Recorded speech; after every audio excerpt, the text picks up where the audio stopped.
welcome back to a very special episode of Grammys and Heismans. I am your host, Chuck Walton, alongside my co-host, Justin G. and Grande, a.k.a. JG. What's up? What's up, What's man? going on, dude? Good to see you. You're looking better than you usually do. I had to go get a little... Look, I had to get the shape up today because we got a special guest, two special guests. Line up. You know, we had to actually bring them into the studio today. Usually we're This is not a hologram. These people are actually here. This is not a Zoom. No AI. I mean, neither one of them needs any introduction. They're both really good friends of the family. But we have Leonard Armato and Brian Sher, two incredible fellas that have really navigated the world of sports and entertainment. In fact, I feel like they created the world of sports and entertainment. So welcome to the show, fellas. Thanks for being here. Our pleasure. Always good to be with the family. I know. I feel like I see Brian like once a week. So shout out to Jake and Samantha and the whole Appreciate family. that. Right back at you, I'm sure. Yeah, absolutely. Yeah, always. Leonard, welcome, man. Well, thank you. So, look, man, we want to at least start with your story. Okay. Not that you're any bigger than Brian. You guys are equal. We just see Brian. He actually is way bigger. We see Brian all the time. But I mean, look, again, you need no introduction. I know when most people hear your name, they think of Shaq, but there's a whole story before and after that. So, I mean, just kind of walk us through some of your journey, where you're from, what just gave you, the want and need to just be into sports and entertainment, and how did you get your start? Well, I played basketball in college, and I love sports, but I knew I wasn't going to make it in the NBA, so I decided to go to law school. Went to law school, became a trial lawyer, but I kind of hated it. I talked to my college coach, and I said, I'm really struggling because I don't see any purpose in my life. I don't feel like I'm making a difference. He said, you should be representing athletes because they're getting screwed right and left. I said, well, I just don't have any clients. And he said, well, listen, I'll set you up with a meeting. And he was the coach of USC at the time, and he was coaching basketball. His name was Stan Morrison. So I said, well, coach, I looked at your squad, and you don't have anybody on your squad that's going to make it in the NBA. And he goes, well, no, you don't understand. One of the guys on my squad is one of the greatest football players in America. His name's Ronnie Lott. And I said, wow, Ronnie Lott, he plays basketball and football at USC. He said, yeah, he's on my team, and I'm going to set you up with a meeting with him. So I said, okay. And he goes, and you're going to convince him why you should be his agent. And I go, but coach, I got no experience. And he said, well, that's okay. You just go in there and tell him what your value proposition is. You're like, coach, what's my value prop? That's my value prop. So he sets me up with a lunch meeting, and I walk into the meeting. Where was the meeting? Meeting is in LA, at the top of the Occidental building. Okay. And it was some restaurant at the top. I'm trying to remember the name of it now. Wow. So Ronnie Lott comes walking, and he looked really cool. He had his jeans on, his white, he had his white K-Swisses, beautiful, not one speck on him. And he had his I think he was wearing a Fila shirt. This is at the time when Fila was really a beautiful brand. Yeah. So he's walking in there looking really good, and I sat down. I was a little nervous, and he's like, well, listen, I got 3 questions for you, and I'm doing this because coach asked me to have this meeting. He was very nice, very professional. He said, how many clients do you have? And I was just stunned. And I'm like, none. and he looks at me and he goes, well, okay, so are you with some big firm, and everything, that, sports law firm or something? And I said, no, my coach told me that I should go out and get a client and then start my practice as a sports lawyer. And he said, well, do you have anybody backing you in this? And do you have money behind you? And I said, no, I have a small apartment, and I got a car payment, and I got a part-time secretary. That's about it. So he's like, okay, maybe we should wrap the meeting before even the menu came. So this is the first 5 minutes. Yeah, and I'm like, well, look, let me ask you just a couple questions first before we, adjourn the meeting. So number one, what's your goal as a player in the NFL? He said, well, I want to be all pro. I said, wow, okay, that's cool. I said, well, what's your goal off the field? He goes, well, I want to own car dealerships. I want to be a successful businessman. That was back in the day when if you had a car dealership, that was a big deal, right? And then I said to him, okay, well, how do you want to be remembered? He goes, I want to be remembered as somebody that really helped people in the community. I want to help young people that are underprivileged. And I said, wow, that's amazing. I said, those are 3 powerful goals. But I just want you to think about something. You're being recruited by every fancy agent out there, and they all have 30, 40, 50 clients because they're big time. But if they gave every client equal attention, they would only be able to give them 7 or 8 minutes a day. You, on the other hand, you need lots of attention. And I could give you 24 hours a day, 7 days a week, 365 days a year of attention. And he goes, that sounds good, but you don't know what you're doing. He's like, that's a lot of value, just not the right value. That's a hell of a pitch, I was about to sign. I said, look. Now, did you guys ever see the movie The Godfather? Of course. What's the most famous line in The Godfather? Let me make you an offer you can't refuse. I said, let me make you an offer you can't refuse. I'll work for you for free for 30 days. And if you don't believe that I'm the best after 30 days, I'll shake your hand, I'll walk away, you owe me nothing. And he kind of got stunned. It kind of took him by surprise. So he's like sitting there going, He goes, well, maybe you should go tell my parents that. So I said, all right. So I said, where are your parents? They were in Rialto, California. It's about an hour outside of L.A. He has Ronnie for gas money. No. Yeah, right. So I jump in my car. I drive out. I get in front of his parents. I go, Mr. and Mrs. Lott, I want to work for your son for free for 30 days to prove myself. And they looked at each other like, what a nice young man. He's willing to prove himself. He doesn't even want any money. That sounds really good, don't you think? And they were like looking at each other. I said, yeah. Are you guys on board with this? They said, yeah. Ronnie, your parents are on board. Okay, I'm going to work for you for 30 days for free. That was the beginning. 30 days of calling him every day, setting up meetings for him every day, giving him information every day. I had nothing else, right? So I was just all over him. And of course, all these other agents were trying to get him, as you know. You guys are in the business, you know how that is. But I just kept at it. After 30 days, still wasn't convinced. Oh, no. So no, he liked me, but he says, let's keep it going. So 60 days went by. Still nothing. Now, I don't know if any of you have ever been desperate in life or you don't know how you're going to make your next payment. Yeah. You don't know. I was in that boat. Yep. I didn't know what I was going to do. Finally, after 90 days, he signed with me. But you do know in the sports business, until money changes hands, fair game. Yep. So he got drafted on top of the first round by the 49ers, but they didn't give him a good enough offer for him to sign for me to feel like I could get a deal that I would be proud of. So you know what ends up happening? He holds out. The newspapers start attacking me. Rookie agent doesn't know what he's doing. Oh, wow. The 49ers are telling him, this guy doesn't know what he's doing. All the agents are descending on him saying, this guy doesn't know what he's doing. If you sign with us, you'd have a deal by now. I'm in my office. I get a call. Ronnie, it's you? Yes. Leonard, I'd really like you, but I'm going to have to fire you. I'm like, my heart dropped. I said, Ronnie, why? Because you don't know what you're doing. Everybody's telling me that. And I got to think about my family. I like you, but I got to worry about something more than that. I said, Ronnie, listen, they're just trying to drive a wedge in between us. They're trying to stop you from getting the maximum amount you deserve. They're going to sell you down the river. And he's like, oh no, I got to call you back. He hung up the phone. How'd you feel in that? I dropped to my knees. I said, dear God, don't let him fire me, please. I'll do anything you want. You just tell me what you want. Don't let him fire me. 5 minutes later, the phone rings. It's Ronnie. Oh, wow. He says, Leonard, I talked to my coach. That's our coach, Stan Morrison. I talked to my dad. And you're right. We are in the foxhole together. They're trying to screw us. And I said, fight. He said, but did you ever see Jerry Maguire? Of course. But you gotta... You show me the money. You gotta show me the money. Show me the money. No. The truth is... Did you play that part? The truth is, he didn't say show me the money. But that was a line in the movie that came out of an interview that Cameron Crowe had with me about the Ronnie Lott situation. Oh, wow. He made that up. But that was a show me the money moment. So we got the deal done the next week. I got my first check. Wow. And by the end of that year, when the 49ers won the Super Bowl, I had 11 clients on the 49ers. Wow. That was the start of my career. Who were some of the players? Randy Cross, Eric Wright, Carlton Williamson, Keena Turner. I had a whole bunch of the guys on the defense. I was getting all that. Well, Randy Cross was a guard. Wow. Yeah, I got all these clients, and then I went from... I'm sorry for the long story. No, that's what we're here for. That was the origin. That was the origin story. That's what we're here for. And then from there, I started working, in the basketball space, and that's a whole nother, story. Basketball. You played basketball. You were what? I did. Point guard, shooting guard. Point guard. Okay. Yep.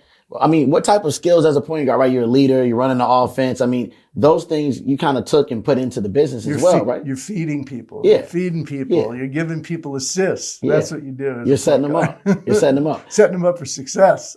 So you get Ronnie Lott, you get 11 of the 49ers. Yep. And then how many years do you last before you go, okay, I want to get into basketball? It was a couple years later because what ended up happening is I started the sports department at a big entertainment law firm in LA. It was a firm that was representing some of the greatest people in the entertainment business. They had Johnny Carson, David Letterman, Joan Rivers, Bill Cosby when he was, during his heyday. Pre-Bill. John Travolta, just tons of people. Wow. Neil Simon, all these writers. And so my partner knew everybody. And so it was a time when Kareem Abdul-Jabbar had just lost all of his money, his house had burned down, and he was in a terrible situation. And so my guy was running in all the top circles in Hollywood, and Kareem was obviously very well known. So he told my guy that he was in desperate straits. And so he said, well, my partner is a sports lawyer, so he can help you. So that's how I got my first client, Kareem Abdul-Jabbar. Wow. Off the relationships. Off the relationships. And by the way, Kareem Abdul-Jabbar, for an entire year after I started representing him, never looked me in the eye. Really? What do you mean? Well, he just wouldn't look at me. He would just look down at the ground, and I would say, we're going to do this, we're going to do that. Hey, I got this for you, got that for you. And he would just go, okay. And he would walk out. He was so bitter at life. And then he slowly started to open up. The game had broken down. Yeah, and what ended up happening was they were playing the Boston Celtics in the finals. And he was like 37 years old. He was getting towards the end of his career, but he was still really good. Kind of like LeBron James is still really good at the end, at that time. So Jerry West calls me on the phone and he says, look, the series is tied 1-1, and I think we can win this series. But Kareem has to step up, and he's got to play monster basketball. And I said, okay. He said, if he does, I'll give him the biggest contract in the history of the NBA. I talked to our owner, Jerry Buss, and he said, if Kareem steps up the rest of the series, we will give him the biggest contract that anybody's ever been awarded in NBA history. I said, right, really? He said, yeah. I said, Kareem, I got to talk to you. I got to come to your house right now. He says, oh, okay. He wasn't happy. He never happy to see me. But so I go right I run over to his house. I go, the honesty. You know how that is, right? Yeah. No, you've seen that before. Yeah. So I'm sitting in front of him. So let's say you're Kareem. Look down at the ground. Look down. So I said, Kareem, guess what? You wouldn't believe this. Jerry West just called me, and you had some financial issues. You had some financial issues. But guess what? If you step up the rest of this series and the Lakers win, we're going to get you the biggest contract in the history of the NBA. Guess what he did? He looked up and smiled at me, looked me in the eye for the first time. Wow. He goes, yeah? Like that, I said, yeah. And I said, all of a sudden I knew I had him. I had him. I said, yeah. And don't let Robert Parrish push you out of the paint. Get low. Get that You took it to the backyard and start giving him that elbow. Next game, he went for 38 and 16. Oh, wow. 38 and 16. Then he went for 30 and 12. They won in 6 games, and he got the biggest contract in the history of the NBA right after. Amazing story. Whew. You know what's crazy about these stories? I think as much as, one, Kareem, Ronnie Lott, these guys are all-time talents. The generational guys, right? But some of this is the good fortune that you're like manifesting this for your clients. Like some of this is you having these conversations with, the late great, Dr. Buss, right? Oh, yeah. Where did you develop that? Like that had to be a gift for Gab that you had, from a kid, like before you even picked up a basketball yourself, right? No, it's interesting. I never really think about it like that. Like I had this gift for Gab or anything of that nature. My dad was a professor and he always wanted to help people. And so I always felt like I want to help people, but I want to make money doing it because professors don't make any money. They just help people. My dad would always give away his knowledge without even the thought of being rewarded financially for it. And I always thought, you know what? I want to help, but I want to figure out a way to do things differently, do things kind of innovatively. So, when I finally got to my next sort of like major client, which was Shaq, we started to think about how can I market athletes different? How can we transform the way people view the way that athletes should be marketed? Because Michael Jordan was the ultimate pitchman. You couldn't beat him in terms of endorsing products. Yeah, and so, when I got with Shaq, I said, look, let's figure out how you could own your own IP as opposed to having Nike own your IP? How can we take it and get other companies to use their money to build your brand, but you maintain control? And how can you get into things like music, things that you love, like entertainment, like Brian, is getting his clients into entertainment. Yes. That was kind of the beginning of that, where Shaq could act, Shaq could rap, Shaq could own a record label, Shaq could get a production company. Those kinds of things were things that were just fun to explore. And because my dad was always telling me, you got to look for more. You can't be satisfied with what you got. I was always thinking, okay, what more could we do? What different could we do? Things like that. So that was how I kind of got that mindset. I mean, I think your clients appreciate that. I mean, I can appreciate that, right? Like you see what I love about Justin. I tell guys all the time. I said, we took a call with a great athlete the other day, and I told the mom, I said, look, if you guys go with TNA, you're going with the best in the business. But if you don't, Justin's not some guy that's going to shoo you off. Yeah. If you ever need to ask for a favor or a question, he will still give you the contact. He'll literally hand you another just to help you out, right? He's a good person. Yeah, but he's always thinking of the extra way to advance the athlete. And I think that's what you were doing because, again, when you get generational guys like Shaq, Kareem, right, Ronnie Lott, these are guys we may never see again, right? It's easy to just sit back and go, cool, like they signed their check. Well, how do you maximize the potential? Right, but to actually want to maximize it because there is life after the game. I know. And I think all three of those guys have shown us that there's life after the game. I mean, when I look at Shaq, I'm from Chicago. I love Michael Jordan. Of course. The Jordan brand is the biggest brand in sports history. Of course. Okay. Of course. But I think in terms of a businessman, like career-wise, I think Shaq's had the best career. Yeah. I mean, this guy, nobody's a bigger endorser of products. I mean, businesses, like you said, the philanthropy, philanthropy, video games. I mean, hell, I was watching, his movies the other day. Like his movies are still standing the test of time. So I think that's a credit to you. Well, thank you. For thinking outside of the box like that. And also, my question is, why do you think that more agents just didn't have that type of fortitude? Well, most agents are transaction oriented, and Justin knows that. Yeah. And I always thought about being more strategic oriented. And it kind of gets back to a philosophy that we sort of developed over time and that I turned into a manifesto for our company, which would be nice to share with you. So the way we look at this is by making sure that with everybody we deal with, we use the same lens, the same North Star to govern our conduct. So our manifesto is, our chief aim is to improve the lives of others and enable greatness in everyone. We only work with remarkable people on remarkable things and always strive to exceed expectation, leading with humility, not ego, compassion, not judgment, love, not fear. And if you use that in any relationship, business, personal, just casual, it'll always lead you in the right direction. That's a word. Amazing. That's amazing. That's a word. So I want to say something. It's really fun to be on set with you two because you guys have both had a huge impact. Chuck, you're great too. I love you. You met Chuck through me, so all jokes aside, it's amazing to be here with you two because both of you have had different effects on my career and how I look at the talent business and have taught me a lot. I'm 40 and you guys are a little older than me, and I feel like for all of you that don't know, Len came back into my life about 4 or 5 years ago when, and I felt like the NIL thing was getting going and I felt like it could be where it kind of is. And as you just heard from Len's background, he's seeing this again, but he already ran this race a while ago. Okay. And it's a lot of the stuff that he implemented. And then with Brian, Brian's my partner, got introduced 5-6 years ago. We became good friends. And, Brian's the one that's really helped shepherd me into the entertainment side of the business. And part of my desire to do that was because I felt that athletics, exactly what you said, Chuck, these guys are more than an athlete. They want to be empires. And honestly, kind of back to what Len did with Shaq. And so, Brian's history of crossing talent from one lane to another, he's made a complete history of that. A lot of, really just like Len did, taking hip hop talent, really putting them into film and TV. Drake and Euphoria, not a common thing 15 years ago. Brian kind of created that lane. Yep.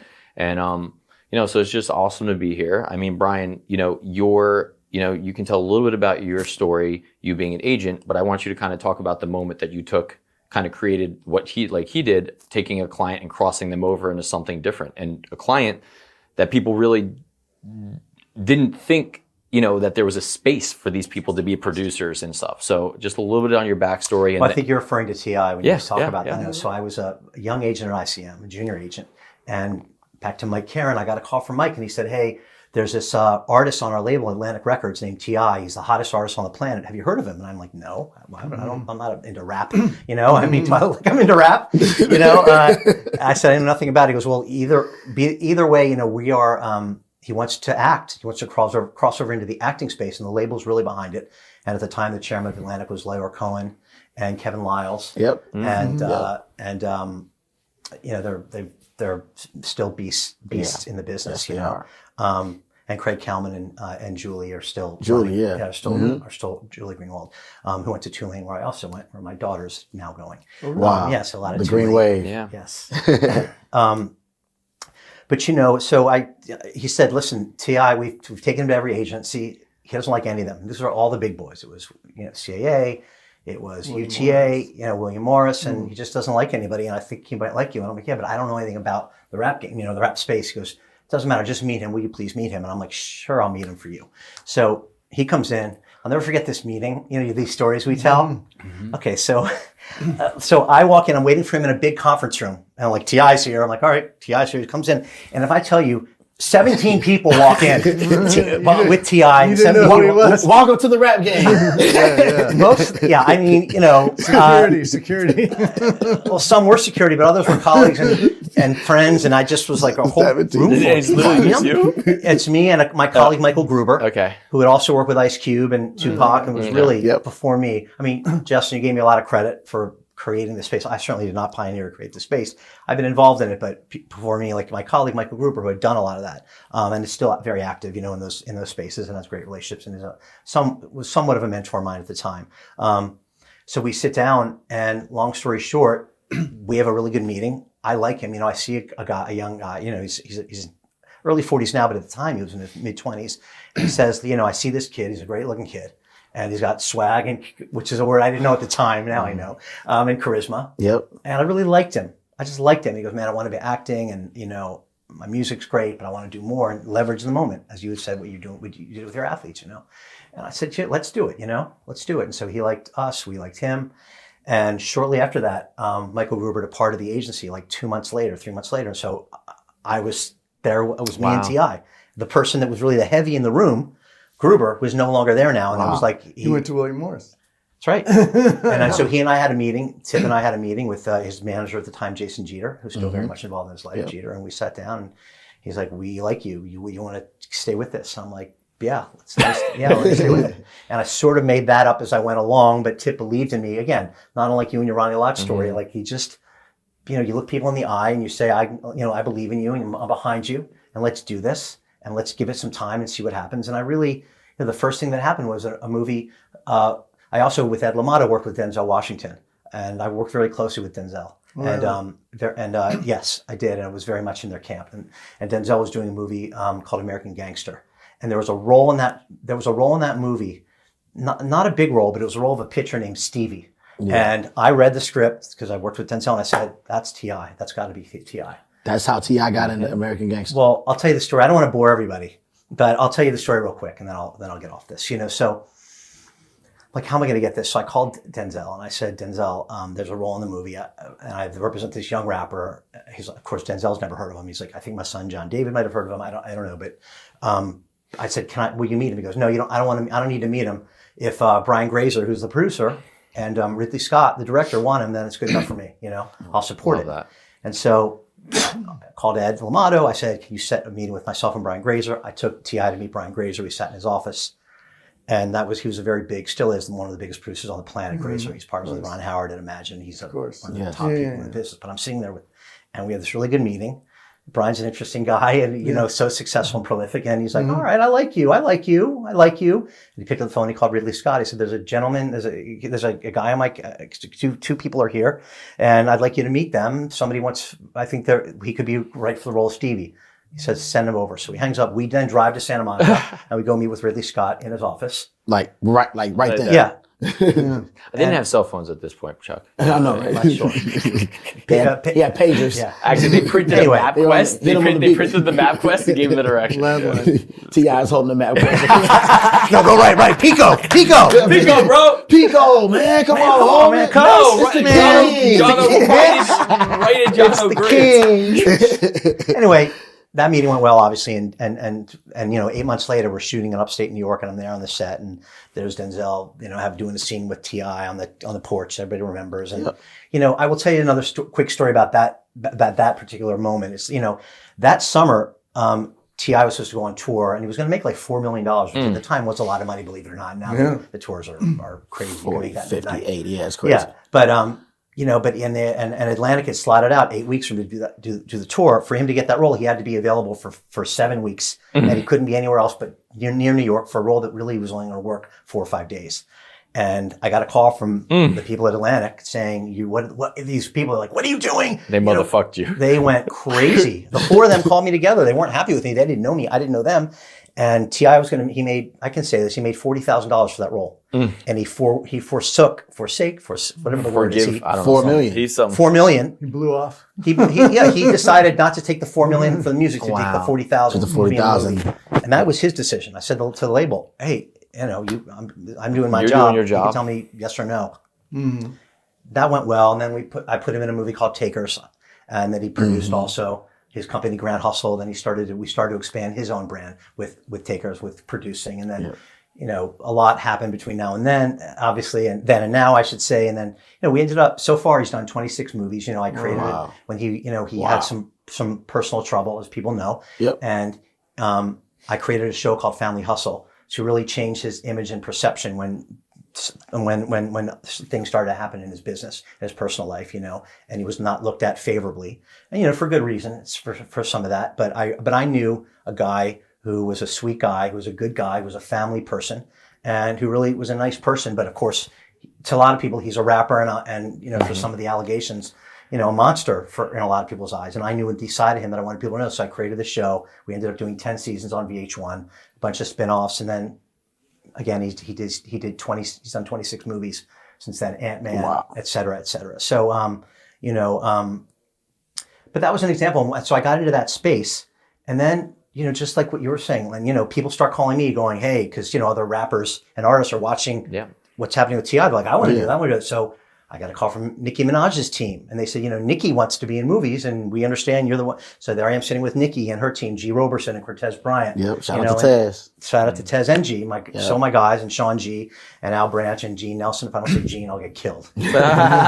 so and I started working with Nicki, and still have a relationship with her. I spoke to her yesterday. 15 years later, ended up putting her in a movie called The Other Woman with Nick Cassavetes directing it. Nick is someone I worked with at ICM, and Cameron Diaz stars in the movie, and she played a secretary, but she did a really good job, and that was good for her brand. Again, you don't make a lot of money on the acting side at first, but it's a different talking point than I'm on tour again, making this money. It's just to them they're super interested. I mean, I can being partners with Brian, like. The talent these days are so interested still, the ability to see themselves in those type of roles, because there's an artistic value that they value themselves in a different lane, and I think it's, Brian's company before Network Advisors called Crossover Entertainment, because his job was to cross them over consistently to different lanes. And then you get good at what you do, and you get a reputation, and like you, people start calling you, and then suddenly you have 11 players because they want to know who's in Ronnie's life. And then before I knew it, I was working with Tyga, Quavo from the Migos, Lil Yachty, working now with Lil Baby and his team, and quality control and QC and other artists, and those are phenomenal guys, Coach and P. And